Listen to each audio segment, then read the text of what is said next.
Hi, this is Daniel Robertson from Sandy Personal Training. If you're looking to improve your back, neck, and shoulder health, I have some simple but effective exercises you can do.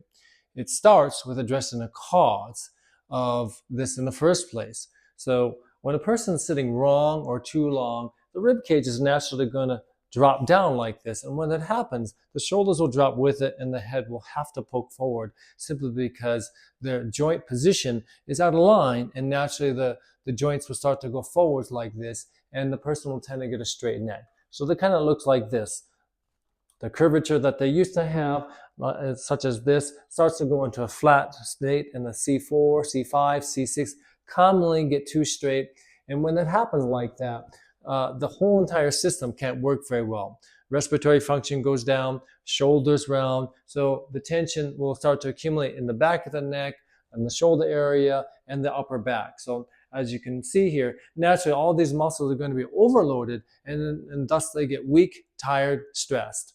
And the neck muscles in the front can't work, and in the back, so everything gets weak in that area. The only thing that tends to get short and tight and dominant are scalene muscles, help lift the rib cage up to get air in, and they try to stabilize these vertebrae, and they don't have a very good ability to do so because it's not their primary role.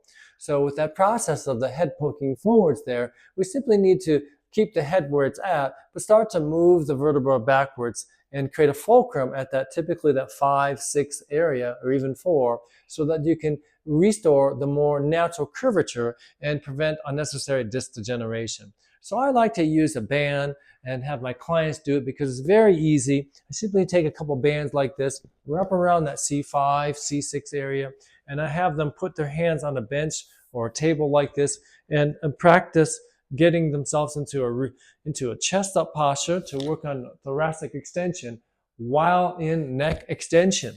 So it looks like this. I'm going to sit neutral, I'm going to retract a little bit, and then I'm going to fulcrum at that 5, 6, and 4 area. Okay. Once I get the mechanics well understood, then I can start to strength train not only the thoracic muscles more, but also the neck extensors, because now my back muscles have to hold my rib cage up and also have to hold my head up. So I can go into this extension part and make my neck muscles work. I don't really care about how many reps or sets. It really doesn't matter in as much as getting the muscles in the back and in the back of the neck tired. Okay, so that's a very important thing to carry with you when you're doing those exercises, so that you know where you should be feeling it. From there, then you can practice doing band rows as a progression.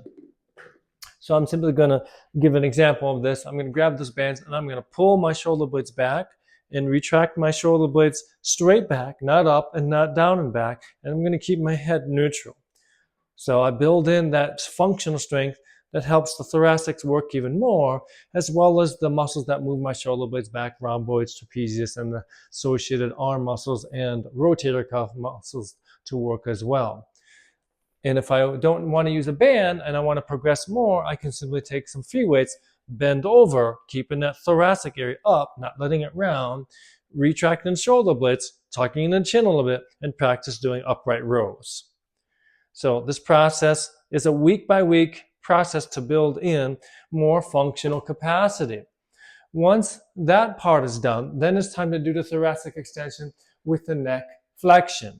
Because again, these muscles like the longus colli, they get pretty weak and need to be retrained. So I simply have people sit down upright, get their chest upright, tuck in the chin a little bit, and use the hands as a good reference point, and bring the chin down towards the finger, not forwards. And not so far backwards either. Just comfortably bring it down so you get used to the mechanics of this process. Okay, there'll be a subtle tension that one may feel behind the throat in that C5 or C4, 3, 2, 1 area. Then you can start to put more workload into it by simply leaning back a little bit, such as this, and then repeat the process slowly. And as you get better with the endurance and strength, typically 30 to 45 seconds, maybe up to a minute, then you can start to lean further and further back to continue strength training the neck muscles, all the way to the point where you're laying on the floor and you can practice doing crunches and many other abdominal exercises, and your neck muscles start to be reintegrated into the process. The bottom line is you need to keep your head and chest up.